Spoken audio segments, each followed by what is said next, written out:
Now turn to Section 2. Section 2. You will hear a presentation on living in London. First, you have some time to look at questions 11 to 20.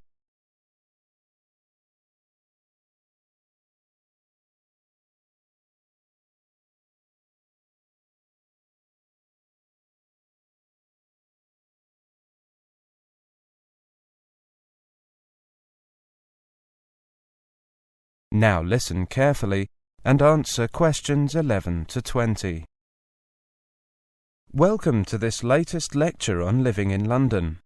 Today we're going to look at transport, and I'd like to start with the London Underground system, also called the Tube because of the shape of the tunnels. First, you need to learn your lines. There are 12 different lines, each with its own name. For example, the Piccadilly line, the Circle line. Each line is a different colour on the map of the Underground system.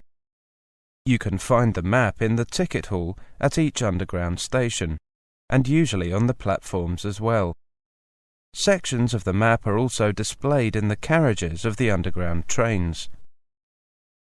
Before you begin, it helps to know which line you are starting on and on which line your destination can be found.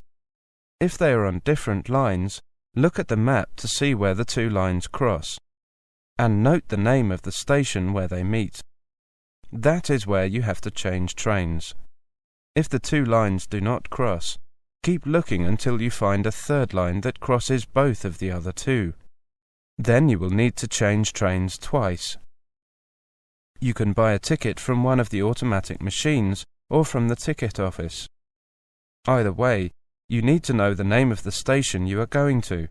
You also need to know whether you want a single ticket, which is valid just to get you to your destination, or a return, which gets you there and back again.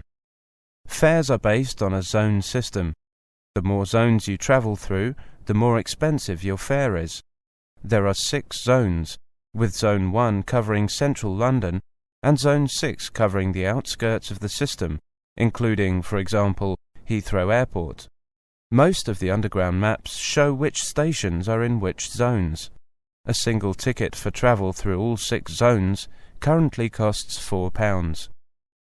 Depending on how far you are travelling and how many journeys you need to make, it may be cheaper to buy a one-day travel card, which gives you unlimited travel on all London Underground and bus services. The day you buy it. A one-day travel card covering all 6 zones currently costs £8. You can also buy an Oyster card. This is the best option if you are going to be in London for a long time. You get a discount on all tickets, usually about 10%. And you don't have to queue to buy tickets. Just buy credit for your card and then use it as directed when you enter and leave Underground stations at the start and finish of your journeys. At Underground stations you must pass through an automatic gate. Put your ticket into the slot to the right of the gate. When the gate opens, pass through. As you pass through, your ticket will pop up from another slot on the top. Pull your ticket out and take it with you. You need it at the end of your journey. This is the same procedure for travel cards. With Oyster cards, you hold your card over the card reader at special automatic gates. If you have baggage with you, you can go through a special larger gate where you can pass through more easily. Show your ticket to an attendant and ask him or her to let you through this gate. Most stations have long escalators leading to and from the trains. Try to stand to the right-hand side, leaving space for people to walk past you on the left. When changing trains, get off at the station where the line you are on crosses the line you need. Follow the signs for the line you need and the direction you want to go in.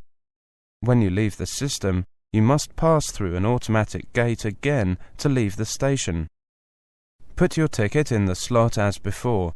If you bought a return ticket or a travel card, your ticket will pop up for you to collect again, so that you can use it later.